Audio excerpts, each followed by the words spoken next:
Step into Value Zone. Value Zone. Hypermart. Bhatancheru. మీకు ఇష్టమైన cricketer ఎవరు? ఇష్టమైన క్రికెటర్లు అంటే growing up Sachin Tendulkar, VVS Laxman. So దాని తర్వాత ఎక్కువ నేను టైం స్పెండ్ చేసిన ధోని. అంటే ఇన్స్పిరేషనల్గా వెరీ గుడ్ పర్సన్. ఇష్టమైన క్రికెటర్లో మన క్రికెటర్స్ వదిలేస్తే బయట దేశాలకు సంబంధించిన క్రికెటర్ అంటే ఎవరు? బయట దేశాలకు సంబంధించిన క్రికెటర్లు అంటే ఉట్టి క్రికెట్ పరంగా అయితే బ్రయన్ లారా, ఇంకా వేరే ఉన్నారు. అంటే ఆడిన వాళ్ళు ఫ్రెండ్స్ అయితే చాలా మంది ఉన్నారు. ఐపీఎల్లో అట్లా మేము ఆడాము, ఎగెన్స్ట్ ఆడిన వాళ్ళు కూడా మంచి. కానీ బట్ టాలెంట్ వైజ్ చూసి ఎంజాయ్ చేసింది అయితే బ్రయన్ లారా. ఇష్టమైన కెప్టెన్ ఎవరు మన దగ్గర మీరు చేసిన వాళ్ళలో? ఇష్టమైన కెప్టెన్ అయితే 100% ధోని గారు. అంతే. ధోని గారి గురించి అందరూ బాగా చెప్తారండి చాలా. ఎందుకని అందరూ బాగా చాలా పాజిటివ్ గా చెప్తారు. అసలు పాజిటివ్ అంటే is very very simple madam. అంటే ఆయనను చూసి అందరం కూడా నేర్చుకుంది, అట్లీస్ట్ మా జనరేషన్ నేను నేర్చుకుంది ఏంటంటే money and success should not determine the way you behave of the field. అంటే మన లైఫ్లో కూడా మనం ఎట్లా ఉన్నామో, మనం క్రికెట్ ఆడకముందు ఎట్లా ఉన్నామో, ఫ్యామిలీతో ఎట్లా ఉన్నామో, బయట ఎట్లా ఉన్నామో, అప్పుడు ఆ same thing should continue for the rest of our lifes. So that is the simplicity factor that he has taught all of us growing up. So అది ఒక గ్రేటెస్ట్ ఇన్స్పిరేషన్ మేడం మా అందరికీ. ఇష్టమైన బౌలర్ ఎవరో చెప్పండి. బ్యాట్స్మెన్ అడగను, ఎందుకంటే మీరు బ్యాట్స్మెన్ అడిగితే మళ్ళీ ఖచ్చితంగా సచిన్ టెండూల్కర్ గారి పేరే చెప్తారు. ఎందుకంటే ఇందాక అడిగేసాను ఆల్రెడీ. ఇష్టమైన బౌలర్ బుమ్రా. ఇప్పుడు ప్రజెంట్ present. సూపర్. ఇప్పుడు ఇష్టమైన క్రికెటర్ అన్నా కూడా బుమ్రాయేనా? ఇష్టమైన క్రికెటర్ ఇప్పుడు అంటే ఇప్పుడు మీరు వచ్చేసాక బయటకు వచ్చేసాక యంగ్స్టర్స్ ఇప్పుడు చాలా మంది ఉన్నారు మేడం. రుతురాజ్ గైక్వాడ్, మన తిలక్ వర్మ, సో మన సిరాజ్, వెరీ వెరీ అంటే అప్కమింగ్ వాళ్ళని చూస్తుంటే ఎంతో హ్యాపీనెస్ ఉంటుంది. So these youngsters coming up from specially Tilak, Siraj Hyderabad నుంచి వస్తూ మన తెలుగు స్టేట్ నుంచి చాలా inspirational value. yes of course. ఎందుకంటే మనము వాళ్ళకు కూడా ఇప్పుడు నెక్స్ట్ జనరేషన్ వాళ్ళకి గ్రోయింగ్ అప్ వాళ్ళని చూసి పైకి ఇప్పుడు మేము ఎట్లా వివిఎస్ లక్ష్మణ్ ని చూసి, వెంకటపతిరాజు గారిని చూసి మనం కూడా చాలా సీనియర్స్. కాకపోతే మనం చూసాం కదా ఇండియా ఆడటానికి ఓకే ఇట్లా ప్రాక్టీస్ చేయాలి, ఇట్లా మనం కూడా ఆడొచ్చు అని ఒక కాన్ఫిడెన్స్ వస్తుంది. ఎవ్రీ జనరేషన్ కి మనకు అట్లా ప్లేయర్స్ వస్తూ ఉంటే నెక్స్ట్ జనరేషన్ కి ఇంకా ఇన్స్పిరేషన్, మంచి ఇన్స్పిరేషన్. అవును. ఇప్పుడు వెళ్తుంటారా ఎప్పుడైనా సరదాగా క్రికెట్ కోసం బయట చూడడానికి? అంటే అంత టైం లేకుండా అసలు అదే కదా ఇందాక చెప్పాను, మనం టోటల్ ఫోకస్. అంటే ఎప్పుడన్నా ఎంతైనా మీ ప్యాషన్ కదా అది, మీకు ఇష్టమైన కెరియర్ కదా ఫస్ట్ లో. యాక్చువల్లీ దీని ముందు కూడా చాలా టోర్నమెంట్స్ వెళ్ళాలి నేను, ఈ ఓవర్సీస్, ఈ లీగ్స్, ఈ T10 అని, IL T20 అని చాలా రకాలు ఉన్నాయి. అన్ని కూడా క్యాన్సిల్ చేసుకున్నాం మేడం. సో ఎందుకంటే ఒక్కసారి మనం దీనిపైన ఫోకస్ పెట్టినప్పుడు it should not waiver. Complete focus, కొంచెం మైండ్ రిలాక్సేషన్ కి అప్పుడప్పుడు. లైఫ్ అంతా ప్రెషర్ లో ఆడాము, అది రిలాక్సేషన్ ఎట్లా అవుతుంది? మీరు ఆడరు కదా ఇప్పుడు. ఇప్పుడు చూస్తారు ఆడే వాళ్ళకి ఎక్కువ ప్రెషర్ ఉంటుంది మనకంటే. అవునా కదా? చూసే వాళ్ళకి ఎక్కువ ప్రెషర్. అంతేనా? ఏమైపోతుందో ఎందుకంటే కంట్రోల్లో ఉన్నాం కదా, చూస్తుంటే మ్యాచ్ ఆడుతుంటే అట్లీస్ట్ మాకు తెలుసు ఓకే ఈ బాల్ ఇట్లా కొట్టచ్చు, లేకపోతే మనకి ఇంకా టైం ఉంది అని ప్లాన్ చేసుకోవచ్చు. చూస్తుంటే మనం ఏం చేస్తాం? మీరు ఆడేటప్పుడు బాగా టఫెస్ట్ బాల్ ని ఎప్పుడు ఫేస్ చేశారు? తిట్టుకున్నారా ఎప్పుడన్నా బౌలర్ ని? అట్లా తిట్టుకోవటం అని ఏమి ఉండదు మేడం. బట్ టఫెస్ట్ అంటే చాలా చాలా మ్యాచెస్ లో నాట్ అన్ ఈజీ థింగ్ కదా.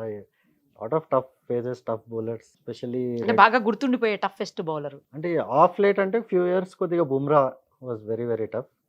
మిగతా వాళ్ళు ఓకే మేడం, అంతగాని Bumrah was I think the toughest bowler మన వాళ్ళలో. మన వాళ్ళని కదా ఐపీఎల్ లో ఆడిన దాంట్లో. ఐపీఎల్ లో నేను అడుగుతుంది ఇంటర్నేషనల్ మ్యాచ్ లో. ఇంటర్నేషనల్ లో మనకి టఫెస్ట్ అంటే మేబీ ట్రెంట్ బోల్ట్. మొన్న కూడా ఆడాడు కదా. ఎలా ఉంటారండి అంటే మీరంతా బయటగా ఒక రకంగా కనిపిస్తారు అంత మంచి టీం వర్క్ తో, బట్ బ్యాక్గ్రౌండ్ లో మీరంతా కలిసి ఉన్నప్పుడు భలే సరదాగా సాంగ్స్ ప్లే చేసుకుంటూ, వాటికి డాన్స్లు వేస్తూ, కొట్టుకుంటూ, కూల్ డ్రింక్ బాటిల్స్ మీద వేసుకుంటూ, ఇవన్నీ కొన్ని కేకులు మొహానికి పూసుకుంటూ, ఇలాంటివన్నీ కొన్ని బయటకు వస్తూ ఉంటాయి పిక్స్, వీడియోస్. నిజంగా అలా ఉంటుందా లోపల? అట్లనే ఉంటుంది మేడం. ఇప్పుడు కొత్తగా వచ్చే జనరేషన్ మరి ఇంకా ఎక్కువ చేస్తున్నారు. అవునా? వాళ్ళ కొద్దిగా ఇన్స్టాగ్రామ్ ఇవన్నీ పిచ్చి బాగుంది. అవునవును. వాళ్ళందరూ కాదు, కొద్దిగా మా జనరేషన్ వాళ్ళు కొద్దిగా రిజర్వ్డే ఉంటాము. కాకపోతే వెరీ వెరీ ఫ్రెండ్లీ, అంటే చాలా రిలాక్స్డ్ అట్మాస్ఫియర్ ఉంటుంది. అంటే very nice atmosphere madam. Dressing rooms అన్ని కూడా ఇండియన్ టీమ్ గానీ, సిఎస్కే గానీ very very good atmosphere. So ఇప్పుడు వచ్చే కుర్రోలు ఇంకొద్దిగా వాళ్ళు వాళ్ళ క్రికెటర్స్ నుంచి కొద్దిగా మూవీ స్టార్స్ కూడా ప్రోగ్రామ్ లో ఉన్నట్టున్నారు.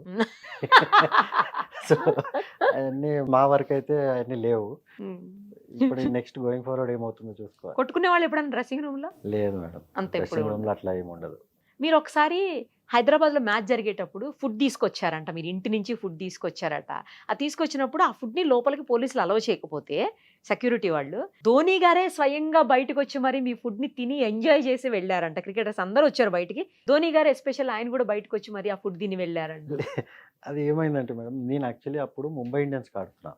ఆహా, మా మ్యాచ్లు రాయ్పూర్లో జరుగుతున్నాయి, సిఎస్కే వాళ్ళ మ్యాచ్లు హైదరాబాద్లో జరుగుతున్నాయి. ఓకే. సో రైనా వీళ్ళు ఫోన్ చేసి జనరల్గా ఫుడ్ పంపి, ఏ మాకు ఇక్కడ 3 రోజులు గ్యాప్ ఉంది అది ఇది అంటే సరే అని చెప్పి పంపించాము అంతా. ఓకే. పంపిస్తే వాళ్ళు ఎలో చేయకపోతే వీళ్ళు వచ్చి యాక్చువల్లీ వాళ్ళు ఎట్లా ఎలో చేయరని చెప్పి హోటలే మారిపోయారు వాళ్ళు. ఆ ఫుడ్ తీసుకొని ఫుడ్ కోసం. ఫుడ్ కోసం. సో సూపర్ నాకు కదా. తెలియదు, మేము అక్కడ మ్యాచ్ ఆడుతున్నాం. మ్యాచ్ అయిపోయిన తర్వాత ఇవన్నీ న్యూస్లో వస్తున్నాయి, ఇది జరిగిందని. నేను షాక్, ఇదేంటో బాబు అని.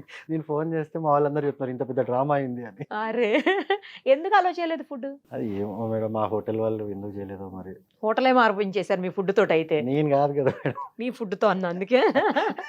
ఇంటి నుంచి చేయించి తెచ్చారా? ఇంటి నుంచి అక్కడ వండించి. ఏంటి స్పెషల్ అందులో ఏముంది? ఏం లేదు మేడం, నార్మలే మన హైదరాబాద్లో బిర్యానీ. ఫుడ్ అంతా బిర్యానీ. అందులో బాగా ఇష్టమా ఏంటి ధోని గారికి? జనరల్ గా మనము వేరే ప్లేసెస్ కి వెళ్ళినప్పుడు ప్లేయర్స్ ఇట్లా ఇంటి నుంచి కానీ ఫుడ్ అది వస్తుంది. దట్ తెస్తుంటారా? Has been a culture. ఇప్పుడు ఢిల్లీలో ఆడితే ఢిల్లీ నుంచి అక్కడ అట్లా. ఏమైనా ప్లేయర్ ఉంటే వాళ్ళ ఇంటికి వెళ్తాము, లేకపోతే ఫుడ్ ఓకే, ఓకే. తీసుకొస్తారు. అట్లా ఉమ్, ఒక మంచి ఫ్యామిలీ ఎన్వైరన్మెంట్ అనేది సూపర్ అసలు. ఉంటుంది మేడం ప్లేయర్స్ లో. చాలా మంచిగా ఉంటారేమో కదా. ఆ, అవును, ఆ మ్యాచ్ జరిగేటప్పుడు మొత్తం ఒకళ్ళ షోల్డర్స్ మీద ఒకళ్ళ చేతులు వేసేసుకుని చుట్టూ రౌండ్ అప్ చేస్తారు. అవును. రౌండ్ అప్ చేసేసి మొత్తం మధ్యలో వంగేసి ఏదో మాట్లాడేసుకుంటారు. ఏం మాట్లాడుకుంటారు? అంటే నాకు అది ఎప్పుడు huddle, తెలుసుకోవాలని అంటే అది కోరిక. అది మెయిన్ ఏంటంటే మేడం, ఇప్పుడు మనం డ్రెస్సింగ్ రూమ్ నుంచి అందరూ వస్తాము, ఉమ్, ఇండివిజువల్ గా వస్తాము. ఉమ్, సో అందరి ఫోకస్ అనేది ఎక్కడుందో మనకు తెలియదు. తెలీదు. సో ఆ హర్డిల్లో ఏంటంటే కొద్దిగా ఆ ఫోకస్, ఆ స్విచ్ ఆన్ అనేది అవుతాం మొత్తం. ఉమ్, ఉమ్, సో మన ఇదేంటి, మనం ఇప్పుడు నెక్స్ట్ ఏం చేద్దాం అనుకుంటున్నాం అనే ఒక మెయిన్ మెంటలీ స్విచ్ ఆన్ అవ్వడానికి మేడం, అది మోర్ దెన్ ఎనీథింగ్. గేమ్లో వెళ్ళేటప్పుడు అంత 11 మెంబర్స్ స్విచ్ ఆన్ అయి ఉంటే మన ఫోకస్, మన పర్పస్ అనేది క్లియర్గా ఉంటుంది. అంటే మనం మామూలుగా ఫ్రెండ్స్ అందరు కూర్చుని ఏదన్నా విషయంలో మాట్లాడుకునేటప్పుడు ఇది ఇలా చేస్తే బాగుంటుంది, అది అలా చేయాలి, ఇది ఇలా అవే మాట్లాడుకుంటారు అక్కడ. అంటే అంతే అట్లా ఏముండదు మేడం, అంత అడ్వైజ్లు ఇచ్చేది ఏముండదు, అందరికీ వాళ్ళ పని అయితే తెలుస్తుంది. తెలుస్తుంది. జస్ట్ ఏంటంటే స్విచ్ ఆన్ కానీ ఫోకస్ మెయిన్, ఎవరు కొద్దిగా వేవర్ కాకుండా. Okay, so okay. అంటే బయట అన్ని డిస్ట్రాక్షన్స్ అన్ని పక్కన పెట్టి గేమ్లోకి వెళ్ళటానికి కదా. ఈ బ్యాట్స్మెన్ డేంజర్ ఉంటాడు, ఆ బౌలర్ డేంజర్ ఉంటాడు, జాగ్రత్తగా ఉండాలి, ఇలాంటివి చెప్పుకుంటారా? ఏముండవు మేడం, అట్లే మీరు మరీ క్రికెట్ ని బిగ్ బాస్ షో చేస్తున్నారు మీరు. దాంతో ఎందుకు ఏముండవు. పోలుస్తారంటే అట్లా ఏం లేదు. అట్లా ఏం ఉండదు మేడం, చాలా కానీ అంతసేపు ఏం మాట్లాడుంటారు, మొత్తం అందరు షోల్డర్స్ మీద చేతులు వేసేసి కింద వంగోని అంతసేపు ఏదో ఏం ఉండదు చెప్పేసుకుంటూ మేడం. ఉంటారు. ఎంత 10-15 సెకండ్స్ ఉంటుంది అంతే. 10-15 సెకండ్స్ లో కూడా ఏం మాట్లాడుకుంటారు అనేది ఇప్పుడు పెద్ద క్వశ్చన్ అందరికి. అదే ఏం ఉండదు మేడం. ఇప్పుడు వెళ్తున్నాం అనుకోండి, ఓకే సరే మనం అందరం కొద్దిగా ఫోకస్ చేద్దాం, ఎనర్జీ ఇంటెన్సిటీ, కొద్దిగా ఫీల్డింగ్, మనము ఫీల్డింగ్ అంతా కొంచెం Main- కేర్ఫుల్ గా main- ఉండాలి. కేర్ఫుల్ అంటే main energy madam, energy intensity, effort ప్రాపర్గా ఇద్దాం అట్లా. ఒక మ్యాచ్ అయిపోయాక నెక్స్ట్ మ్యాచ్ స్టార్ట్ అవడానికి ఒక హాఫ్ అన్ అవర్ అట్లా టైం ఉంటుంది కదా ఇంటర్నేషనల్ మ్యాచెస్ లో. అఫ్ కోర్స్ ఐపీఎల్ ఉంటుంది, అంత టైం ఉండదు అది ఇన్నింగ్ మధ్యలో. ఇన్నింగ్ మధ్యలో, ఒకదానికి మధ్యలో. అప్పుడు మీరు కొంతమంది ఫుడ్ తీసుకుంటారు, కొంతమంది అసలు ఓన్లీ జస్ట్ లిక్విడ్స్ తీసుకుంటారు. నిజమేనా అది? అట్లా అవును ఎందుకనండి? మేడం. అంటే ఎవరి అంటే కెపాసిటీ ఎవరి బాడీ వాళ్ళకి తెలుసు మేడం. అంటే Hmm. ఆప్టిమమ్ మనకి ఫిజికల్ కెపాసిటీ, వాళ్ళకి ఒక రొటీన్ అనేది ఫామ్ అయి ఉంటుంది over period of many years.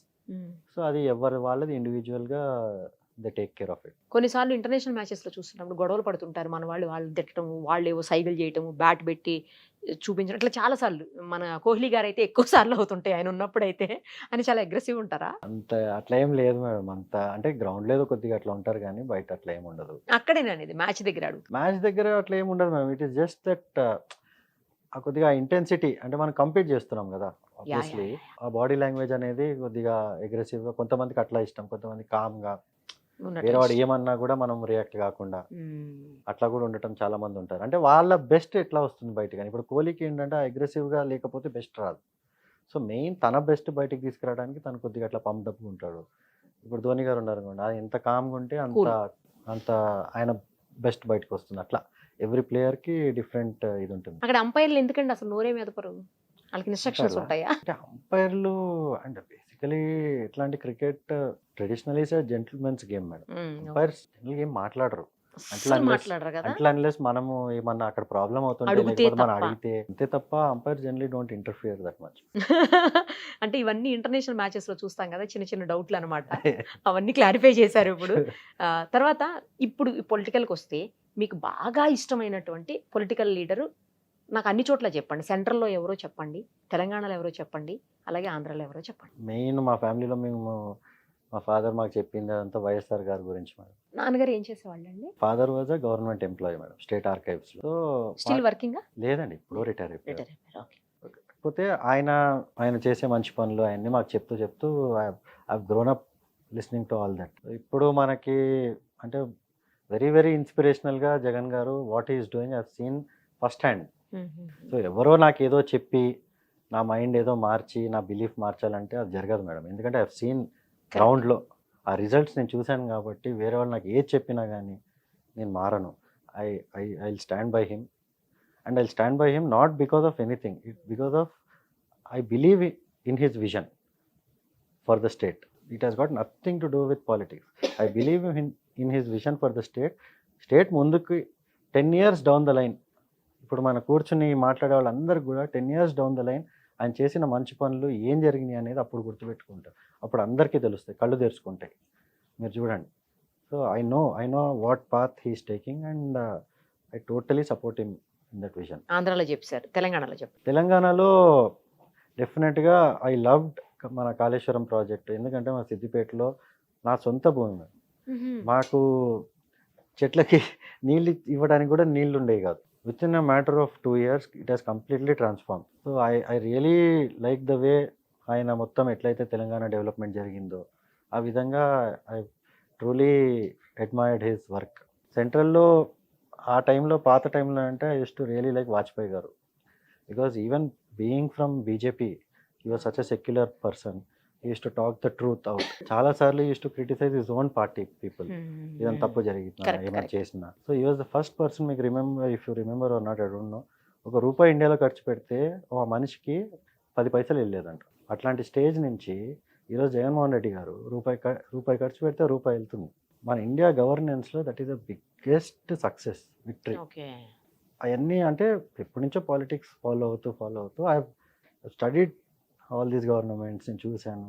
But I truly admire the way is running the government. ఇప్పుడు చుట్టుపక్కల డిస్టర్బెన్స్లు చాలా ఉంటాయి మేడం. అవునవును. Even within the party కానీ బయట కానీ మీరు అన్న పాలిటిక్స్ అవి వేరు, పాలిట్రిక్స్ అవి వేరు. బట్ సిన్సియర్ పబ్లిక్ సర్వీస్ కానీ గవర్నెన్స్ కానీ is doing a fantastic job.